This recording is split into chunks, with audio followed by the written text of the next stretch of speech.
Thanks for stopping by Big Top Gaming. My name's Brian, and in this video we're going to be going over the Tactics deck and kind of formulating a faction identity for the much anticipated release that's coming up here for the US at least, the House Martell starter box, along with a few extras that they've got coming along with them. So the Martells went up for pre-order just a few days ago in the US, and within that wave of release, we've got the Martell starter box, the Sunspear Royal Guard, Hero Box 1, and then there are two units that are part of that Wave 1 release that are getting their own box, but they're included in the starter box, and that's going to be the Sunspear Dervishes and the Sand Skirmishers. I feel like there's one other pre-release I'm missing, and I think the app doesn't have all of them loaded up, but I feel like there's one I'm missing. I can't remember quite which one it is that might be in Wave 1, but at least you've got the gist of what's coming out. So with this video, I'm really going to be leaning in on looking at the Tactics deck and kind of formulating what the core identity of the Martells actually is. And we might go into some discussions about, focusing in on a commander and looking at maybe a unit that exemplifies or kind of leans into the faction's identity a little bit. So the first card for the deck is Superior Positioning. This triggers when an enemy performs a charge action before resolving that action. If that enemy charges a unit in the front, they suffer a disorderly charge on a charge distance roll of 3 or less. If they suffer a disorderly charge, they become vulnerable. So we've seen this card before with Robb Stark, and I think that Superior Positioning is quite useful in making sure that your opponents don't hit as hard as you would want them to. If they're a very combat-focused unit, you're looking at hitting on 3s for the most part, and being able to reroll is giving you a high amount of assurance that all of your attacks are going to hit, or as many as possible. But if you're looking at just those 3+ units not getting the rerolls, it can hurt quite a bit. You could, on average, be missing like 1 or 2 based on the attack stats of the average combat unit.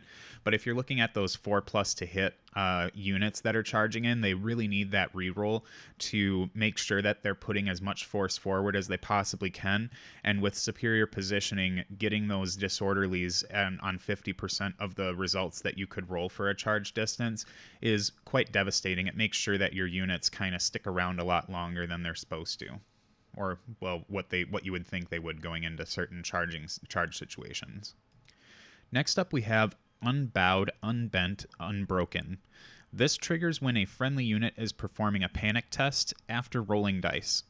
This unit may reroll any dice for this test. If you control the combat zone, they pass this test instead. Also, you can target one enemy in long range of this unit and attach this card to them until they are targeted by the combat zone or one of your friendly combat units is destroyed. While attached, that enemy suffers -2 to their morale test rolls.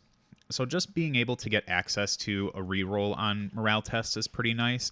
And if the combat zone is probably one of the more contested zones in the game, it gets you that extra attritional swinging action.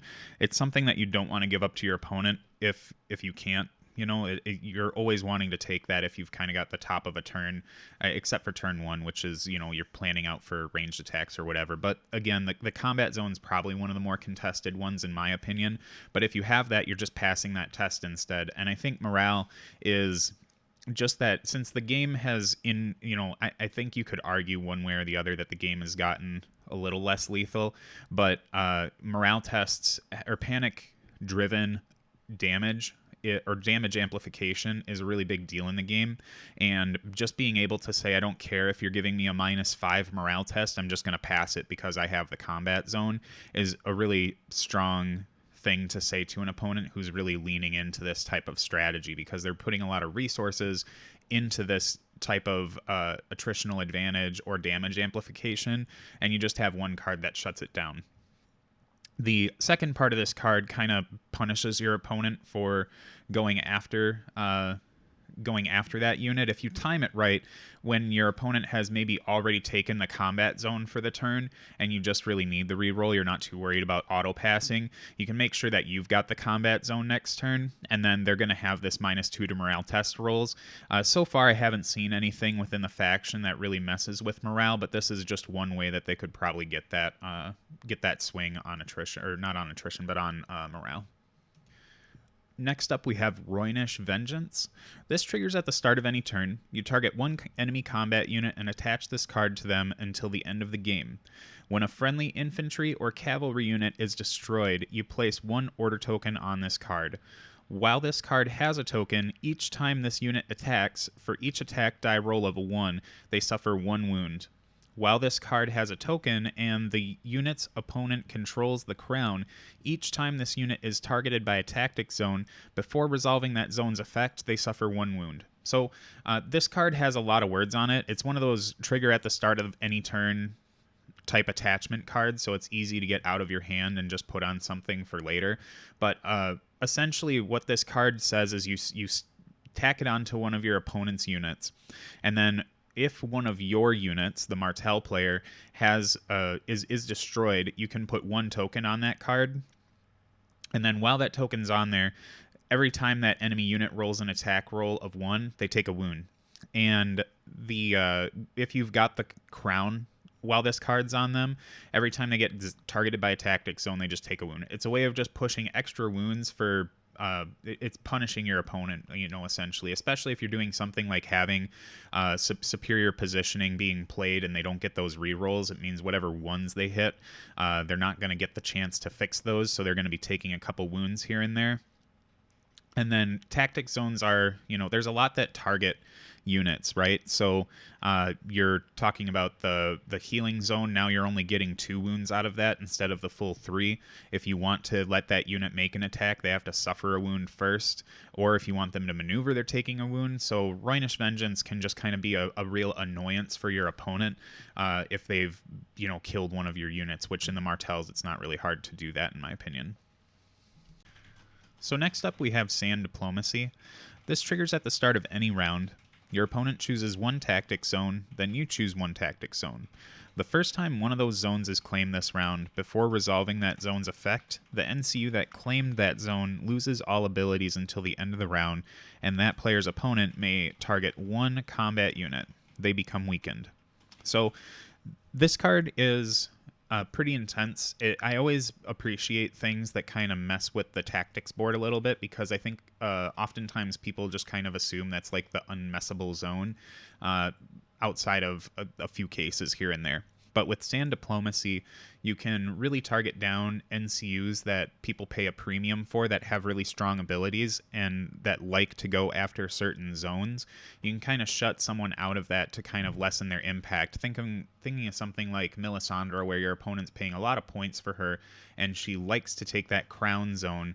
So if you're in a point where you don't want to get double bombed by her, you can choose that zone, and then it shuts her down from taking it. They'll have to take it with someone else, and then have her go somewhere other than that crown zone.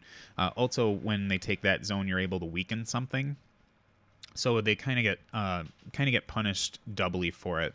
I think that there are plenty of other NCUs that specifically want to take particular zones, or certain armies that very much want to have particular zones to make sure that their cards are turned on. Some of them really lean on that. So this way you're able to shut a lot of that down, especially if you're doing something like taking that combat zone off the table. I know for me, I really like to build my list to have NCUs that do something in addition to whatever happens on the zone. I just feel like there's a lot more advantage to be gained out of it, or a lot more action economy or activation economy that you get from those. I don't like exchange abilities on NCUs unless they're extremely powerful abilities. So I know that there are many opportunities to make Sand Diplomacy work in your favor. Up next is Rising Temperatures. This triggers when an enemy combat unit activates. You attach this card to that unit until they are targeted by the combat zone. While attached, this unit suffers the following effects based on the game round. The effects are cumulative.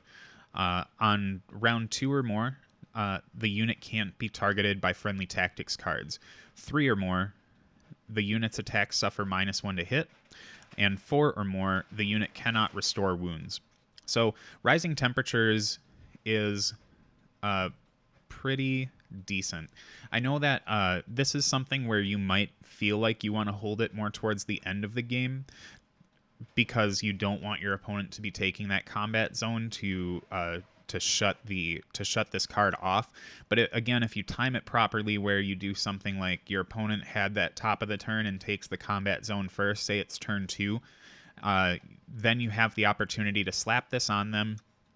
And for their activation that comes up, they won't be able to be targeted by friendly tactics cards. And then the next turn, you're going to get the first opportunity to take that combat zone.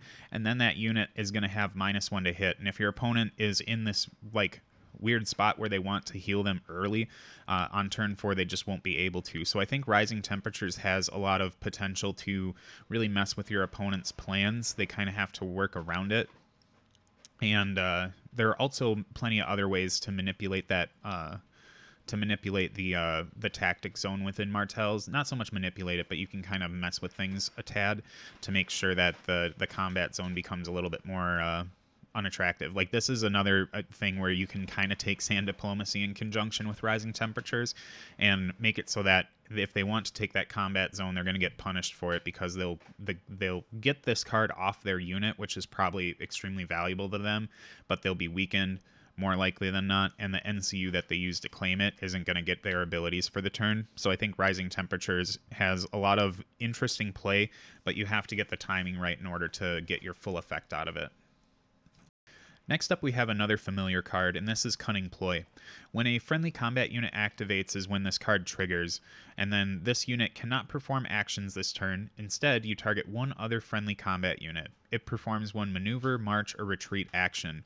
If you control the swords, or the combat zone, before you perform this action, one enemy within long range becomes vulnerable.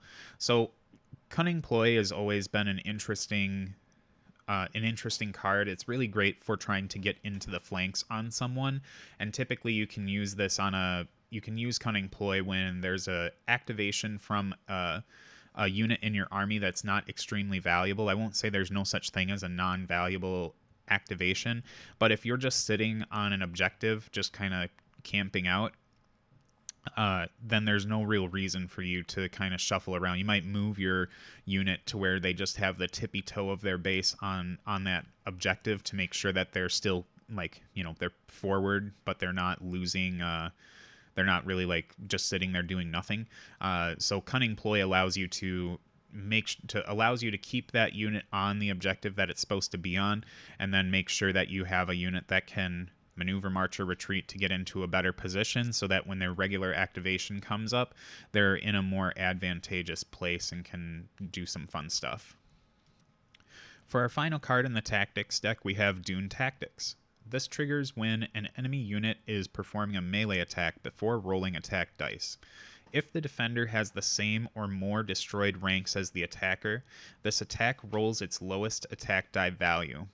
If you control the crown, after this attack is completed, the attacker becomes vulnerable and panicked. So this card is a little bit, it's a little atypical, I think, for what the Martell deck has been stacking up to be so far. It's a little bit more attritional focused, where when your opponent's going for low-hanging fruit of a unit that's kind of almost wiped off the table, let's say you've got maybe you got 2 ranks and only 5 wounds left in that base, they would send a more higher performing unit into them to try and clean them up quickly. But with Dune Tactics, you can swipe them down to their final rank, which for a lot of units, it's not always that great.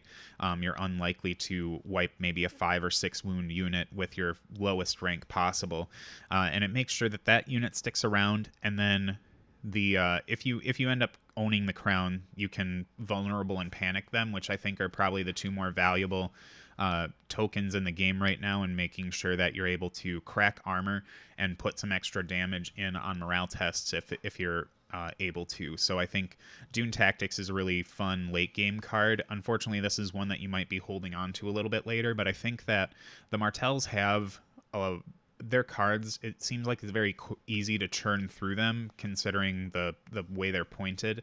But I think Dune Tactics is a really a fun card to add into the deck that makes the Martells feel like they get a little bit of sustain when sustain really isn't the name of their game. So looking at the tactics deck, we can see that the Martells want the crown and the combat zone for their kickers. And that's really not a bad place to be because the combat zone itself is something you're going to want regardless of what your tactics deck asks of you. The bummer is that your opponent also wants that zone, so you're really only going to be getting that zone about half the time unless you engage some of the other shenanigans that are available to the Martells themselves. The crown zone is also one that's not highly contested. Lannisters want it quite badly. Their cards really do appreciate having that crown zone, so you might be in a little bit of a fight over that one with them. And the Baratheons can want it sometimes, but not always.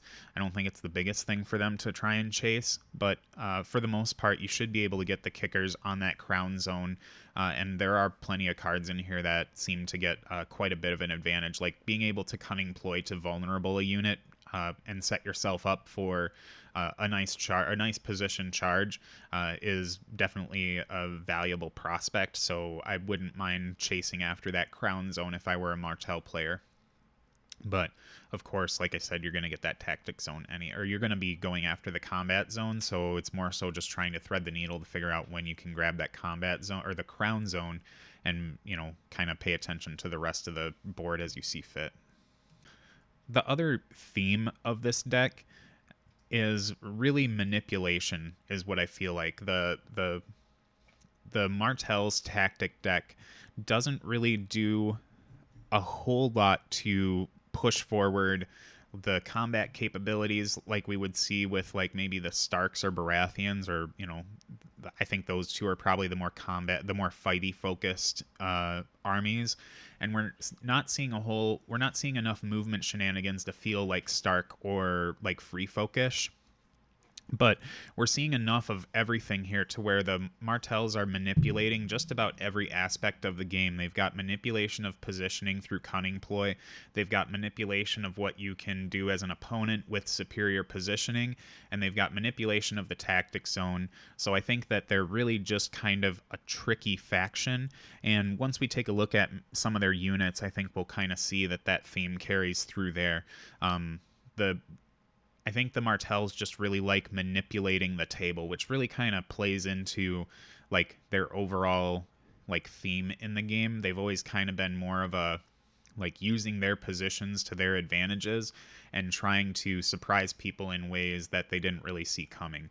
So I think it feels extremely flavorful, and I think it's going to be one of those armies where I think some people, maybe newer players, might pick up this faction and get a little frustrated with it at first, because I think in order to play the manipulation game, it's not like Lannisters where it's just very hard control, or Lannisters have the ability to get hard control aspects built into their lists. There's just a really huge difference between trying to say outright no to your opponent and trying to say you can, but I'm going to bend the rules a little bit here. And I think that it's maybe going to feel a little bit like Free Folky or Greyjoy-y, where the Martells are going to be it's going to take a little bit for someone to really learn them unless they've had exposure to armies in other systems that kind of play this similar game, where it's more about manipulation of the table or manipulation of the game, and less about kind of just very much going after your pointed target of either saying no or doing the combat thing. So I think it's going to be a really exciting faction to play, and once you get used to it, it'll be really powerful. So we can take a quick look at one of the units that helps demonstrate how the Martells manipulate things. Their tactics deck kind of turns on the abilities of their units. And the first one I'm going to take a look at here is just coming from their starter box, and that's going to be the Sunspear Dervishes. For 6 points, we get a speed 6 unit that hits on 4s with their Dervish Blades, and the decay stat on that is 764. So we've got a really decent combat stat here. It's looking more like those Rose Knights or any other kind of elite units that we might see that are pointed towards combat. They're not really good when they're down on their 1 rank, but they're enough to be annoying to where you don't want to leave them alone. They do have a very respectable defensive line where they have a defense save of 4 plus and a morale save of 6 plus, and that's what we would consider just a tad bit above average for the game. So typically when we think about units that are all about like hit or about running around and being annoying, we don't think that they can hit very or that they attack very well, and we don't think that they survive very well, but these do both. They've got a really respectable combat output, and they have extremely respectable defensive stats. And when we carry over to the other side of their card, they bring the order with them, Swift Retreat, that triggers after an enemy completes a melee attack on this unit. This unit can perform one retreat action.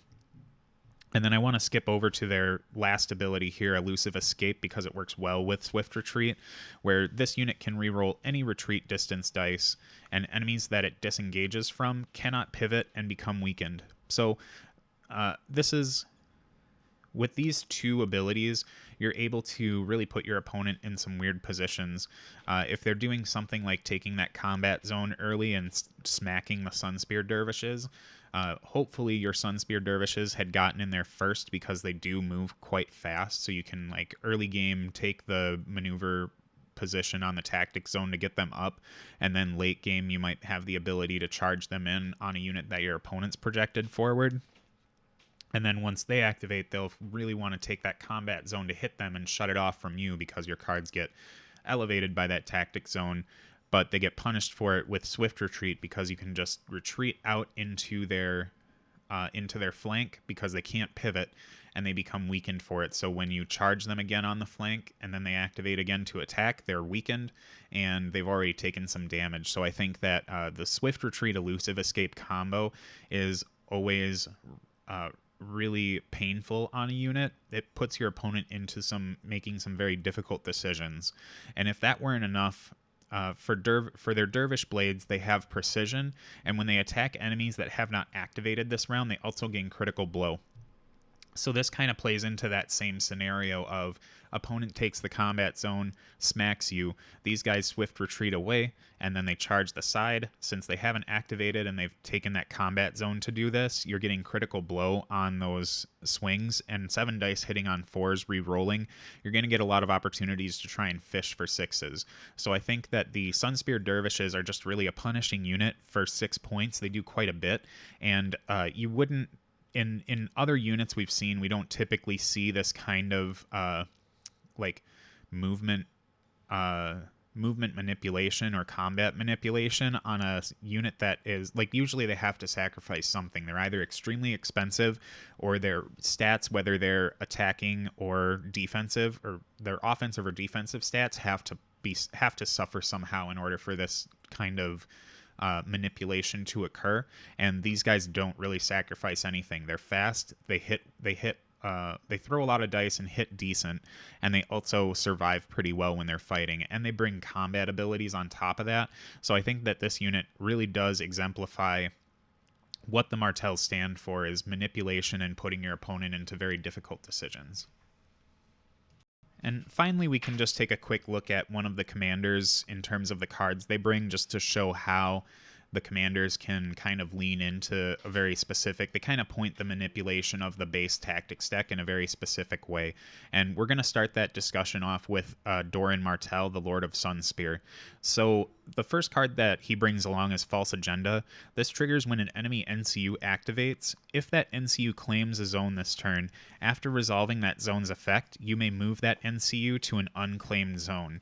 If you remove that NCU from the crown, you target one enemy combat unit and they gain 1 condition token.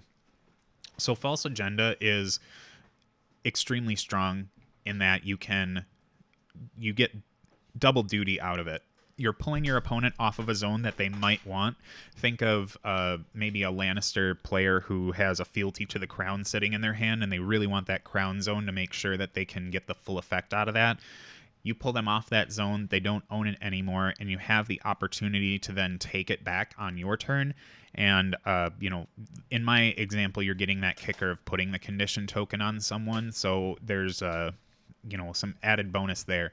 But remember that the combat zone is something that the Martells want to have access to as well, and there's always benefit in making sure that you can get those extra attacks in. So by having your opponent utilize the combat zone on the top of their turn, and then using false agenda to pull them off of it and put them onto a zone that they couldn't care less about, and one that you really don't need either, so that you can take that combat zone, get the attack, and turn on your cards, is extremely strong.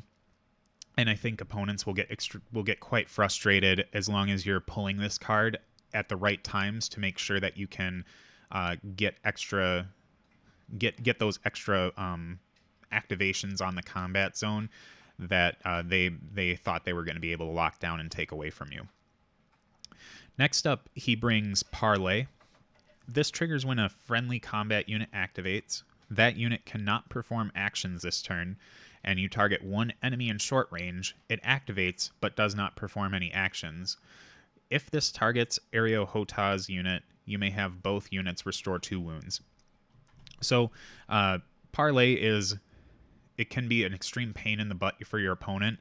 Think about something like Night's Watch, where they might have a unit that's really loaded up on their vows, and you just say, well, my Sunspear Dervish unit that's got 1 rank left on it is going to not perform actions this turn, and in exchange, your loaded up Sworn Brother unit is not going to be able to do anything this turn either. They just activate and can't do anything. Or something like the Ranger Hunters not being able to activate in a turn. That's huge value town because they end up hitting, retreating, and shooting. So you taking away any activation from your opponent with them not having much of any say in it is extremely potent. I think when we're looking so far at Doran Martell, we're seeing a lot of his manipulation kind of leaning more into telling your opponent they can't do things. Finally, we have Ripe to Act. This triggers when a friendly NCU claims the Crown Zone. You replace that zone's effect with each enemy combat unit becomes vulnerable. So again, the Martell's deck can get elevated by having that Crown Zone, and the Crown Zone is also, for the Martells, not really impactful in terms of what it does. Like, yeah, you get to Crown Zap something to see if you get some damage through, maybe target a low morale unit, get some wounds in there. But with this card, you're able to take that Crown Zone and make it something extremely valuable for you, because your units, for the most part, don't bring a whole lot of combat manipulation in terms of pulling down your opponent's armor. There's a few ways to get Sundering in this army, but they're not extremely prevalent, right? There's only a couple like attachments or cards that might be able to do that for you. But by being able to make every single unit in your opponent's army vulnerable is just righteously amazing. Like, I think that a lot of people realize that Panic and Vulnerable are powerful tokens and try to find ways within their list to make sure that they can get rid of those tokens. But when you're just putting one NCU on the zone and saying everything has vulnerable now, that makes it so your opponent's going to have a pretty difficult time trying to get rid of those tokens, and it can be a really backbreaking moment depending on what kind of charges you've set up between things like Cunning Ploy or those dervishes charging off or retreating into weird places.